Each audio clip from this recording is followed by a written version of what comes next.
Do you like the TDD chart? I don't go based off of charts, but I don't like Trade Desk. While I think that there's fun little scalps to be made there, I think that Trade Desk, outside of some kind of acquisition, merger, or some surprise in assets under management, I think Trade Desk is, I'll put it this way. In that sector, that would be the last pick for me right now. I don't really see a reason outside of just melt up for Trade Desk to be the pick. It's not that it's gonna fall or something, but compare it to the others in that, and it's like, why would you choose that versus there? Only because they're down significantly? Like, okay, they're down, but I mean, look at this. Like, for example, so here's the thing. Anybody who picks Trade Desk as a play is only doing it usually because it's like, oh, it's down so much here, so it has to go back up, which is what everybody said this time, and here we are. And of course, if somebody bought it the first time, they're going to be up a little bit because you're gapping up. But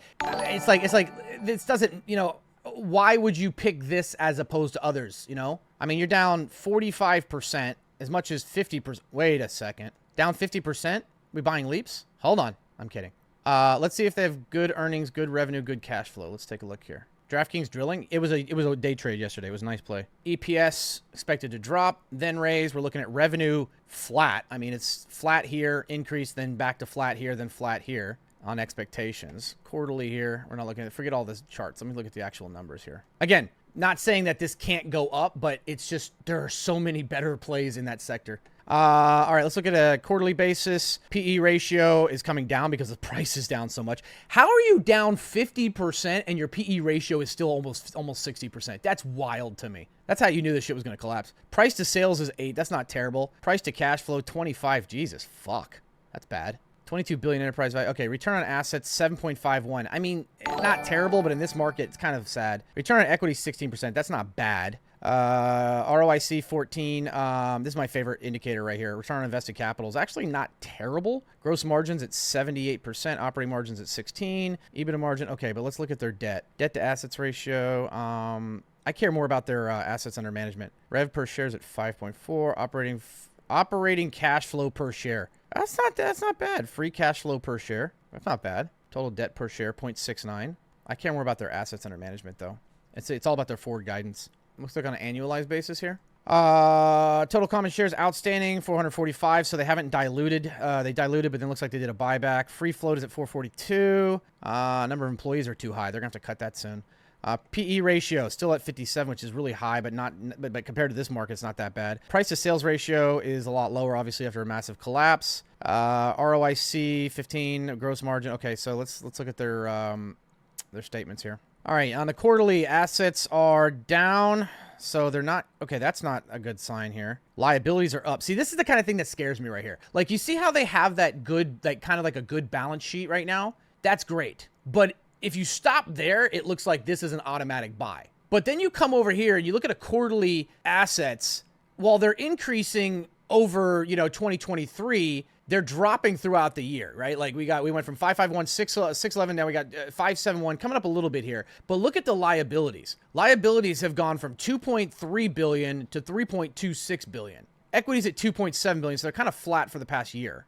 Debt's not terrible though. Let me look at the annualized basis. Total assets here, total liabilities there. So we're seeing total equity 2.5. You know what? I mean, their balance sheet's good, but there's no growth right now. At least no expected growth. That's the problem. That's what everybody's worried about. Operating expenses, operating income is 475 million. I mean, for a company with market cap of 24 billion, shit, but this market doesn't care right now. Net income 417 million.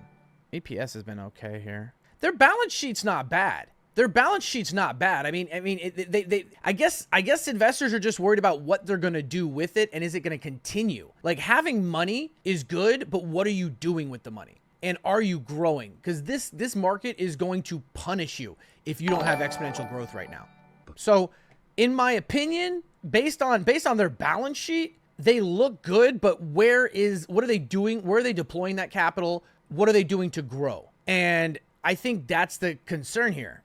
This is one of those ones where it's definitely an opportunity to play. We played it after this drop here. I would say wait until their next earning and see where their billings are And if there is growth, if they're seeing increase in billings and it's higher than their competitors, then I would say that's when you would want to look. A lot of people are like, I got to get in before the earnings because what if it's good? You want to wait for it because you want to kind of see, is this growing, or is it just have a good balance sheet, right? I'll give you an example. Here, for those of you guys who I've lost in this whole, in the sauce here. I want you to think about somebody who has $1 million, but it's in their checking account, versus somebody who has 800,000, but it's invested in the market. You see what I mean? Which one of those, you're going to look on the sheet, you're going to say, well, this guy is got more money. He's better off. The difference is being rich and being wealthy, right? The difference is having money and having assets. Is your money dying? Is your money growing? So that when you're looking at a balance sheet like that, it's like, oh, great, they got all this money. They're doing really good. Great. It's in a checking account. Versus, is it in an appreciating asset? And so that's the kind of thing with something like Trade Desk. You can look at that balance sheet and say, bam, this is the one. This has got a great thing. And that's great. But what are they doing with that money? And what are they doing? Is there growth coming in from billings, from subscriptions, from whatever? Of course, the trade war and the tariffs and everything not affecting packaged software right now is helping, but that's kind of how I look at it. Both are assets. If you think cash is an asset, I'm so sorry. Cash is a liability. If you spend cash to buy an asset, then it's an asset. But cash is a liability because it loses value over time. You can't call something that loses value over time an asset. If you leave your money, if you left $100,000, in year 2000, you could have bought a home for $150,000. So if you left that $150,000 in your bank account, you can now get a down payment for the same house. That's not an asset. If you would have taken $150,000 and bought a house with it, and that house is now worth $500,000, $600,000, $700,000, that's an asset. You understand?